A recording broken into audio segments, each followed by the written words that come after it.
6 de la mañana, 41 minutos. Pues vamos con otra situación también que es del orden mundial y que tiene incidencia en cada uno de nuestros hogares. En este momento estamos todos dependiendo de los médicos, las enfermeras, los auxiliares del sistema de salud en Colombia para la atención de esta pandemia. Pues nos dimos a la tarea de buscar a la presidente de la Asociación Colombiana de Sociedades Científicas. Ella es la cirujana plástica Lina Triana, para hablar de este tema, cómo en Colombia se tiene previsto atender la pandemia y qué tan listos están todos los médicos, especialistas, personal de enfermería, auxiliares, que están, se puede decir, en la última línea y que de esa línea dependemos o depende la vida de todos nosotros. Doctora Lina Triana, muy buenos días. Con ustedes en el día de hoy. Gracias por estar en Contacto Noticias, sacar un poquito de ese valioso tiempo que usted tiene y dedicarnos a los casanareños. Doctora Lina Triana, pues usted desde la Asociación Colombiana de Sociedades Científicas, ¿cuál es esa valoración que están haciendo de cara a esta pandemia y de cara a la situación del sistema de salud que tenemos en Colombia? Bueno, definitivamente, como hemos visto en otros países, es algo que no estamos preparados. Yo creo que ningún país del mundo, hemos visto en noticias, ni siquiera los países desarrollados aguantan tal cantidad de pacientes que van a llegar a nuestros servicios. Sin embargo, vemos con buenos ojos lo que el gobierno nacional ha estado haciendo, que es escuchando normalmente a su parte científica. Hemos trabajado de la mano con ellos desde protocolos para COVID con la Sociedad de Infectología. Hemos trabajado con la Sociedad de Cuidado Crítico para trabajar protocolos de unidad de cuidado intensivo, los pacientes que nos van a llegar. Hemos trabajado con neumología, medicina interna, sobre recomendaciones. Entonces creo que todos los especialistas del país, los asociados, están trabajando dentro de darlo el mejor,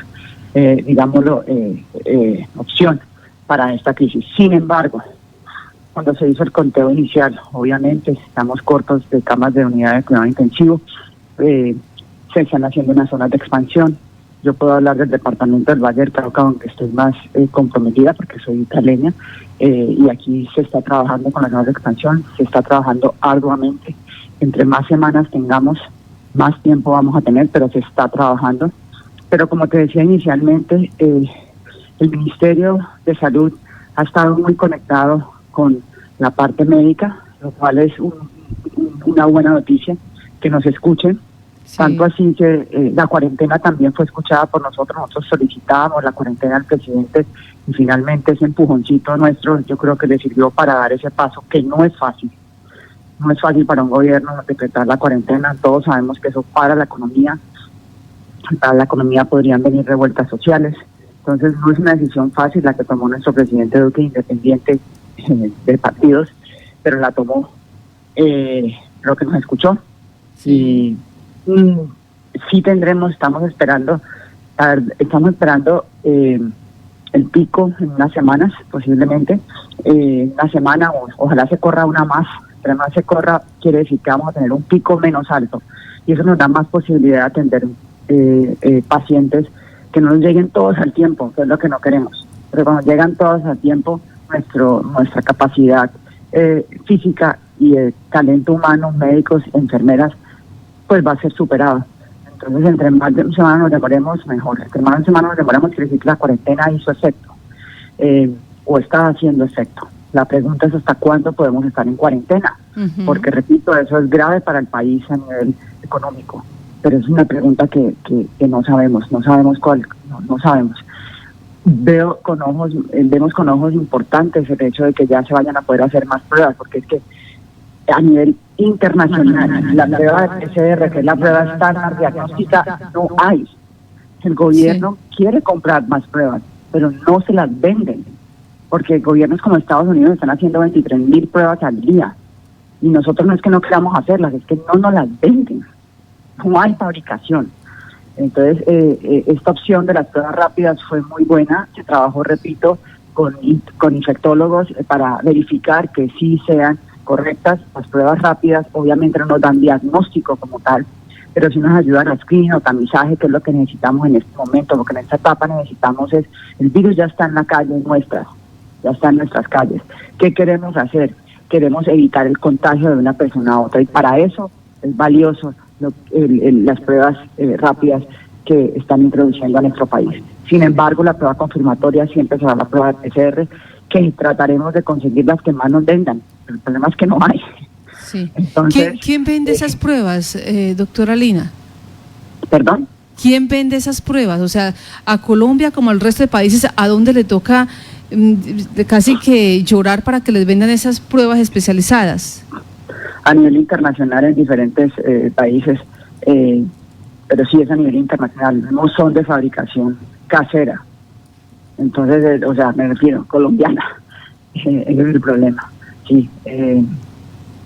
Pero sí, todos los países están en las mismas, Alemania también está, o sea, todos los países están en las mismas. Sí. Entonces, bueno, si nos venden más pruebas, bienvenidas, pero, sí, pero si no, las pruebas rápidas nos van a ayudar muchísimo al tamizaje, a tratar el contagio. Lo que queremos es disminuir el contagio, y hay siempre que recordar a la gente que las medidas básicas de seguridad de nosotros, que es lavarse las manos con agua y jabón de manera correcta, porque a veces no es que la gente se lava las manos en un segundo, no sirve. Láveselas bien, por lo menos 20 segundos, que le caiga agua en las manos. ¿Sí? El distanciamiento social, si estamos en un sitio con más gente, a 2 metros. Cosas básicas, si llego a mi casa, quítese la ropa, meta en la lavadora, limpie los zapatos. Si ha estado en un sitio confinado con gente a menos de 2 metros, lávese, báñese, incluyendo el pelo. Eso le va a ayudar a tratar de que no traiga la enfermedad a sus seres queridos, a su casa. Sí, señora. Permítame, porque usted sabe que el COVID nos cambió la vida a todos, y ahora la mayoría de nuestros compañeros están desde su casa, ya pudimos hacer contacto con ellos. Carlos Betancourt, buenos días. Buenos días, Marta, buenos días para la doctora Lina. La pregunta, ¿qué tanto caso le hacen los mandatarios a las recomendaciones que hacen ustedes como científicos? Le cuento que con estos días de emergencia sanitaria hemos tenido de verdad una voz ante el gobierno. Obviamente faltará siempre más, pero estos días podemos decir que sí estamos siendo escuchados. Repito, obviamente hay el gobierno nacional a nivel del Ministerio de Salud, nos ha escuchado, y a nivel departamental y municipales dependerá obviamente de cada departamento y municipio. Repito, yo puedo hablar de mi departamento, que es el Valle del Cauca, y ahí hay un equipo que se ha formado, encabezadamente convocado por la gobernadora, que de verdad puso a gente, todos médicos, científicos, a trabajar por ideas y cómo sacar adelante esta emergencia a nivel del departamento. Y a nivel nacional, el ministro sí está escuchando a estas sociedades. Quisiéramos más, obviamente, pero es que hay tantas cosas por hacer que a veces todo el mundo quiere ayudar por un lado y no es correcto. Deberíamos tratar de ayudar todos juntos por un mismo canal. De esa manera somos más eficientes. Doctora Lina, tenemos a Johan Solano también, compañero nuestro, desde su casa. Buenos días, Johan. Marta, buenos días para usted, para nuestros oyentes, para la doctora Lina. Muchísimas gracias por esta comunicación, y estamos totalmente de acuerdo. Ojalá esta coyuntura permita que el gobierno nacional le dé a los científicos el lugar que requieren a nivel nacional. Doctora Lina, ¿qué diferencia hay entre las pruebas que se están practicando en este momento y las pruebas rápidas que ha autorizado el INVIMA para traer al país? Sí, bueno, no quiero dar una... De las pruebas rápidas hay varias, hay unas que no son válidas y otras que son válidas, pero digamos lo que no nos vayamos tan al detalle. Pero en cuanto a las pruebas rápidas, son pruebas que si salgo positivo quiere decir que sí, puedo contagiar a otro. Pero si salgo negativo hay que hacer una confirmación con el PCR. Por eso no podemos decir que son pruebas diagnósticas, son pruebas de tamizaje o de screening rápido, para poder de esa manera ver quién está contagiando. Sin embargo, la prueba diagnóstica, la prueba reina, seguirá siendo el PCR, pero estas otras nos van a ayudar a poder hacer más pruebas en más gente y de esa manera evitar el contagio, que es lo que queremos en este momento. Entre más podamos hacer el screening de los colombianos para ver quién tiene la enfermedad, vamos a poder parar más fácil el contagio, y eso es la clave en este momento. Aparte, obviamente, de lo otro que estamos trabajando, que es preparándonos para el pico grande de pacientes que nos lleguen. Entonces, hay dos cosas para hacer en este momento. Uno, estamos preparándonos para lo peor, porque hay que prepararse para el peor escenario. El escenario es que nos llegue tanta gente que no seamos capaces de atender. Pero no podemos olvidarnos de lo otro que es la prevención, y la prevención es disminuir el contagio con estas pruebas rápidas que nos van a llegar. Continuar comprando también las de PCR, que son importantes. Otra cosa que hizo el gobierno era que estaba muy centralizado donde se procesaban esas pruebas, ya amplió a nivel, departamental en diferentes ciudades del país para procesar esas pruebas, porque era un cuello de botella inicial. Eso ya también cambió. Y aparte de eso, trabajar en la prevención de nosotros, de cada uno de nosotros, porque nosotros nos tenemos que proteger a nosotros y proteger al que está enfrente de nosotros. Eso es lo que tenemos que trabajar en esta estrategia. Doctora, aquí quiero traer algo importante, si me lo permiten. Sí. Algo muy importante es que en los otros países el personal de salud es uno de los más afectados, el que más se contagia, el que además tenemos cifras hasta del 10%, 11%, en países donde el personal de salud es el que fallece. Ese porcentaje son personal de salud, personal médico y de salud. Entonces, tenemos que prepararnos allí. Por eso, es otra cosa que estamos trabajando con el gobierno. Sacar una resolución para sacar dinero de la ARL para que de esa manera nos puedan ayudar en la protección del médico y del personal de salud. Y aquí refiero a dos cosas, porque no solamente es que el médico se va a enfermar, ¿listo?, sino que también ese médico, si no tiene la protección correcta, puede también producir el contagio, ¿sí? Entonces el contagio a otros. Entonces es importante que tengamos el material de protección correcto, es fundamental. Y bueno, sí, el gobierno buscó dónde sacar los dineros, pero necesitamos que lleguen ya, no pueden llegar después, porque entonces ¿para qué? Y ahí viene otra problemática que estamos enfrentando los médicos, que me parece increíble, porque los médicos, el personal de salud, no solo los médicos, el personal de salud, pues está aquí poniendo el pecho para atender la emergencia, ¿cierto? Nosotros, como juramento hipocrático, y creo que ese juramento hipocrático no es solo para el médico, es para todo el que atienda al personal de salud, todos. Siempre dar lo mejor y nunca hacer daño, y eso es lo que queremos hoy en día. Pero ha sucedido en varias ciudades del país que apabullan o no quieren tener, por ejemplo, un personal de salud en un transporte público, porque claro, dicen que puede ayudar a fomentar el contagio. Pero entonces, ¿cómo se va a transportar ese personal médico para llegar a hacer su labor y ayudar a salvar vidas? Entonces ahí también necesitamos ayuda de la población en general, que entienda que ese personal de salud que se está transportando no es por capricho, es porque está ayudando a la emergencia. Sí, y tenemos que manejar eso desde un punto de vista inteligente y desde un punto de vista de solidaridad y ayuda. Obviamente, ¿cómo hago? Tomando mi distancia, lavándome las manos y todo lo que acabo de decir de prevención. Entonces son dos cosas importantes. El médico juega un papel importante. No los aislemos, por favor. Ese médico necesita estar en la calle precisamente para llegar a su sitio de trabajo y ayudar. Y segundo, en el sitio de trabajo necesitamos los implementos correctos de protección. Si no, nos vamos a quedar sin personal de salud, que es lo que pasa en todos los países. Caen enfermos, y después, no hay quien atienda la emergencia. Bueno, doctora Lina, se habló de que estábamos en etapa de contención y ahora entramos a la etapa de mitigación. ¿Eso qué es? ¿Cómo se trabaja eso? Claro, contención es cuando queremos contener el virus, ¿cierto?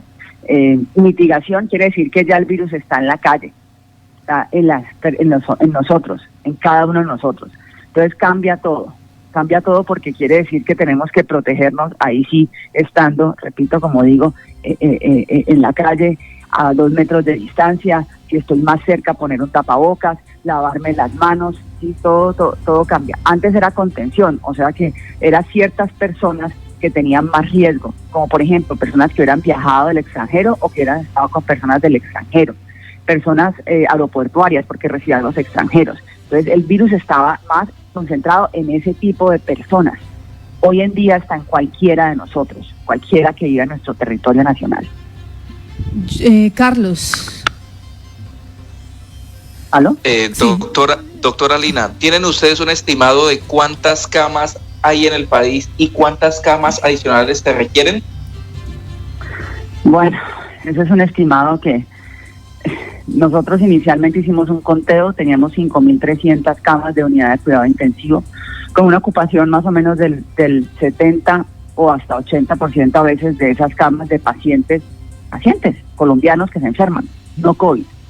O sea que la ocupación, la oferta, digámoslo, disponible era muy bajo. Por eso se está trabajando en las zonas de expansión. No le puedo decir con exactitud cuántas zonas de expansión tenemos hoy. No sería correcto yo decir esa cifra, pero sé que están trabajando en el departamento, por ejemplo, vuelvo y le digo, del Valle del Cauca. Se estaba trabajando activamente. La última reunión ya teníamos, había un déficit de 500 camas de unidad de cuidado intensivo para la emergencia y ya se estaban solventando casi 300 y casi 400 más, o sea que quedaban casi 100 y pico que quedaban faltando de las zonas de expansión, de las cuales también se está trabajando arduamente para conseguirlas. Entonces digamos lo que se está trabajando. Sin embargo, las estimaciones en los otros países han fallado, porque es que no es claro el comportamiento, y como no podemos tener mucho testeo porque no teníamos la prueba, entonces no sabemos en realidad cuántos colombianos están afectados. Y si no sabemos cuántos colombianos están afectados, no sabemos cuántos colombianos están contagiando a otros colombianos. Y de esa manera es muy difícil hacer una estadística precisa. Sí. Doctora, usted hablaba, se espera Marta, que la... Señor. Quería preguntarle antes de cambiar el tema, es que la doctora Lina tocó algo que queremos explicarle a toda la ciudadanía y queremos entender un poco más. Se hablaba de la fase de contención, se hablaba de la fase de preparación. ¿Podemos explicar cuáles son esas fases que contempla cada una? Sí, claro, en la fase, como te expliqué, inicialmente en la fase de contención lo que queremos es contener, que el virus solo quede en esas personas que tuvieron esos contactos, y normalmente el primer contacto no es un contacto originario de nuestro país, sino que viene de afuera. Por eso estamos conteniendo, para que no se riegue en nuestro territorio nacional. En la fase de mitigación ya no hay, ya se pierde esa cadena original. ¿Qué quiere decir eso? En la fase de contención normalmente usted tiene un enfermo y usted sigue que lo cogió, que ese enfermo estuvo en la China, o que ese enfermo estuvo en España, o que ese enfermo estuvo con una paciente, con una persona que vino de España. Entonces usted sigue todo el trazado y la cadena nunca se quiebra, se está conteniendo porque usted ya esa persona la trata, ya sabe de dónde llegó, entonces quiere decir que la puede contener. Cuando ya pasa a fase de mitigación, quiere decir que la cadena está rota. Usted tiene la enfermedad y usted no sabe, usted no tiene ningún contacto de un país extranjero o ningún contacto de riesgo de haber contenido la enfermedad, porque ya hay gente que está aquí en nuestro país la que está infectando a otra gente. Bueno, estoy hilada con la pregunta de Johan y voy a lo siguiente. Es que usted hablaba, estamos en fase de mitigación, la cadena se rompió y no sabemos cuántas personas están enfermas en Colombia contagiando a otras personas. ¿Y qué sigue? Pero era que ella habló de un pico, dijo, esperamos la próxima semana un pico. ¿Cómo esperar ese pico si no sabemos realmente cuántas personas tenemos enfermas en el país? Sí, pero bueno, lo que hacemos es, de acuerdo al RO, que es de acuerdo a unas estimaciones estadísticas, de acuerdo a la primera persona que se contagió, y lo que tenemos de información para poder verificar más o menos cuándo llega el pico. Pero no, repito, hay muchas estimaciones, hay unas a nivel de nuestro gobierno, hay otras de otros grupos aislados de epidemiología, pero no podemos decirlo con certeza. Se cree que el pico puede ser, se decía inicialmente que iba a ser esta semana, pero después obviamente con lo que empezamos a ver de la estadística se cambió, y gracias a la cuarentena. Si no, ya estaríamos en el pico. Gracias a ese aislamiento obligatorio que estamos haciendo, si no, ya estaríamos en el pico. El hecho de que estemos corriendo el pico es buenísimo. Es buenísimo porque quiere decir que, repito, nos van a llegar menos enfermos al mismo tiempo. Pero sí todavía estamos en un incertidumbre. Tenemos que prepararnos para días difíciles. Ojalá no nos lleguen esos días tan difíciles. Eso es lo que estamos trabajando desde las sociedades científicas y el gobierno nacional. Pero hay que estar preparados, repito, para ese momento donde no alcance la capacidad. Eso es lo que están viviendo todos los países del mundo. Sí. Pero muchos de esos países no han hecho la cuarentena estricta al tiempo necesario. Porque, repito, la clave no es hacer la cuarentena cuando ya estemos en el pico. La clave es hacer la cuarentena lo antes posible. Y eso fue lo que el gobierno tomó la decisión. Que, repito, no es fácil porque afecta nuestra economía. Yo no sé qué va a pasar con nuestro país, con el petróleo en el piso y con esta afectación económica. No es fácil, repito, en este momento ser parte del gobierno nacional y tomar estas decisiones, pero era lo que tenía que hacerse desde la perspectiva del gremio médico y de la salud, que es salvar vidas. Doctora, de la fase de mitigación nos preguntan acá, ¿qué otra fase sigue? Bueno, la fase de mitigación es la fase, digámoslo, donde ya está todo. La fase que sigue simplemente es la fase donde les digo, hay una sobrecarga por el exceso de pacientes agudos y no suficientes camas. Esa es la fase que tenemos que pasar y después ya sigue una fase de remisión en donde ya la curva de pacientes enfermos empieza a bajar y ya, digamos, el sistema de salud es capaz de atender los enfermos que llegan. Esa fase tampoco podemos decirle hasta cuándo va a ir. Primero esperemos que nos llegue el pico para después hablar de la fase de remisión. Carlos. Doctora, usted ha dicho debemos prepararnos para lo peor. ¿Contamos con el personal médico suficiente para atenderlo? Bueno, en estos momentos, si ustedes han mirado, la Procuraduría está haciendo activamente diferentes, digámoslo, decretos para tratar de solventar la emergencia sanitaria. Sí, tenemos en este momento un personal, digámoslo, suficiente. El problema es que el personal médico se enferma. Entonces ahí es donde vamos a empezar a tener una disminución del recurso humano. Pero si logramos proteger a ese personal para que no se contagie y no se enferme, podemos trabajar con el personal que tenemos hoy en día en nuestro país. La clave es que ese personal no se enferma. Doctora Lina Triana, pues sabemos que usted tiene un compromiso a las 7 de la mañana, no sé si pedirle el favor y más bien trabajamos mañana otra partecita de COVID-19 para no hacerla llegar tarde a esta cita que sabemos que hace 4 minutos la están esperando. ¿Le parece? Perfecto, sí señora, quedo comprometida, con mucho gusto. Doctora Lina Triana, ella es la presidenta de la Asociación Colombiana de Sociedades Científicas en nuestro territorio, cirujana plástica, y hoy está con nosotros para hablarnos a nivel nacional cuáles son esas decisiones que se están tomando y se están articulando desde los científicos, desde los galenos, desde la parte de los enfermeros y demás personas que trabajan y que son esa línea especial donde tenemos puesto todas nuestras esperanzas. Doctora Lina, que tenga buen día. Muchas gracias. 7 de la